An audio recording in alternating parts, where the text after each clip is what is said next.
जिंदगी तेरी मेरी कहानी है। तो आइए कहानी शुरू करते हैं। रोज मॉर्निंग वॉक को जाते एक सुंदर से घर की तरफ निगाहें बरबस उठ जाती, पैर ठिठक जाते। बरामदे में दो केन की कुर्सियों पर एक बुजुर्ग पति पत्नी बैठे चाय की चुस्कियों के साथ अखबार पढ़ते दिखते। कभी कभी किसी बात पर दोनों की खिलखिलाती हंसी भी सुनाई दे जाती। लगता था अपनी दुनिया में मस्त हैं। जाने क्यों कभी उनसे उनकी जिंदा दिली का राज जानने की इच्छा होती। अंतर्राष्ट्रीय वीर दिवस पर कुछ महिलाओं का इंटरव्यू लेना था। सोचा इन आंटी का ही ले लूं। एक दिन रुककर उनसे पूछ ही लिया कि मैं उनका कुछ समय लेकर मिलना चाहती हूँ। दोनों बहुत खुशी से बोले, जब चाहो आपका घर है। अगले दिन शाम का समय तय हुआ। उनके घर जाकर देखा, साफ सुथरा, बहुत टेस्टफुली सजाया, छोटा सा लॉन, फूलों के गमले, छोटा सा किचन गार्डन। बड़ा आश्चर्य हुआ, इस उम्र पर इतना अच्छा मेंटेन कैसे करते होंगे। खैर, मैं तो उनकी शादीशुदा जिंदगी की लंबी पारी का राज जानने आई थी। मैं और आंटी एक तरफ बैठ गए। अंकल उठकर बाहर चले गए। आंटी ने बताया कि उनकी शादी को 50 साल हो गए। अरेंज मैरिज थी। उनके पिता ने सिर्फ उनके पति की सरकारी नौकरी को देखकर रिश्ता तय कर दिया। उनके घर जाकर भी नहीं देखा था जहां उनकी बेटी को जाना था। मुझे रिश्ता पसंद नहीं था। पिता के दबंग स्वभाव के कारण किसी की हिम्मत उनके खिलाफ जाने की नहीं थी। परंतु उन्होंने मुझे ऑलराउंडर जरूर बनाया था। हर क्षेत्र में मैं परफेक्ट बनूं, ये उनकी कोशिश थी। शादी के बाद कुछ दिन एडजस्टमेंट में बहुत परेशानी हुई। शुरू में बहुत कुछ था जो पसंद नहीं था। माँ ने सिर्फ सब्र, बर्दाश्त, जिम्मेदारी और इंतजार का पाठ पढ़ाया था। एडजस्टमेंट के अलावा कोई चारा नहीं था। धीरे धीरे मन लगने लगा। पति के धैर्य और लविंग केयरिंग होने के कारण मैंने खुद को एडजस्ट कर लिया। फिर बेटा बेटी आ गए। 3 साल ठीक ठाक बीत गए। लेकिन हर शादीशुदा जिंदगी फूलों की सेज नहीं होती। कभी कभी कांटों का सामना करना पड़ता है। मेरी सास बहुत दबंग और तेज थी।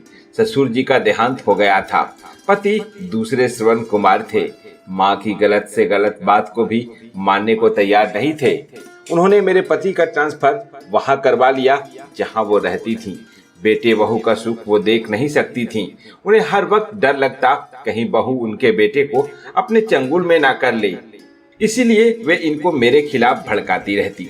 मेरी अर्जी की कोई सुनवाई नहीं थी। इसीलिए मैं अंदर ही अंदर घुटती रहती। वहां आकर पति का रवैया भी माँ के डर से एकदम बदल गया। इनकी माँ ने मेरे खाने पीने, उठने बैठने, हर चीज पर ऐतराज करना शुरू कर दिया। साथ बैठने और बाहर जाने को तो दूर, उनके साथ का बिताया वक्त मैं याद नहीं करना चाहती। उस वक्त जिंदगी में बहुत से उतार चढ़ाव देखे। कभी कभी तो घर से भाग जाने या कुछ कर बैठने का मन करता था, पर बच्चों के कारण चुप रह जाती। सास अब इस दुनिया में नहीं है, इसीलिए उनके लिए मैं कोई बुरी बात नहीं कहना चाहती। 2 दशक उनके साथ कैसे गुजारे मैं ही जानती हूँ। उनके जाने के बाद शायद मेरे पति की आंखें खुली। उन्हें मेरे वक्त नजर आई। बच्चे बढ़िया सेटल हो गए। रिटायरमेंट के बाद पेंशन और सेविंग्स में हम अच्छी तरह से रह रहे हैं। पूरी दुनिया घूम आए हैं। मेरी छोटी से छोटी और बड़ी से बड़ी हर ख्वाहिश बिना कहे बिना मांगे पूरा करते हैं। मेरे इतने वर्षों की परेशानी को मैं भूल चुकी हूँ। आज हम लव बर्ड्स एक दूसरे के साथ बहुत खुश हैं, मस्त हैं। इनका रिटायरमेंट एंजॉय कर रहे हैं। बच्चे अपने साथ रहने को कहते हैं, पर उनके पास 1 हफ्ते से ज्यादा मन नहीं लगता। वापस अपने घर ही आने का मन करता है। मैंने पूछा, अगर आपकी लव मैरिज होती तो क्या आप ज्यादा खुश रहती? आंटी ने बताया, अरेंज मैरिज में सिर्फ घर वालों की प्रॉब्लम रहती है, चाहे लड़के के चाहे लड़की के। ये तो अंधा सौदा है, कहीं फायदा कहीं नुकसान। जरूरत है एक दूसरे पर विश्वास, प्रेम, समझदारी, धैर्य की। लव मैरिज में माँ बाप की जिम्मेवारी नहीं रहती। जब मियाँ बीबी राजी तो क्या करेगा काजी। कभी कभी लव मैरिज सफल भी होती है और कभी प्रेम का भूत उतर जाने पर हर वक्त एक दूसरे की गलतियां नजर आने लगती है, जो तलाक का कारण बनती है।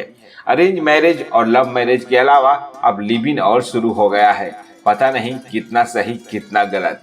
आंटी के हाथ की चाय और गर्मा गर्म पकौड़े। उनका छोटा सा आशियाना जीवन संध्या में उनका एक दूसरे से प्यार और समर्पण देखकर मन खुश हो गया। उम्मीद है दोस्तों ये कहानी आपको जरूर पसंद आई होगी। तो फिर मिलते हैं एक और ऐसी कहानी के साथ। तब तक अपने दोस्त को दीजिए इजाजत। धन्यवाद।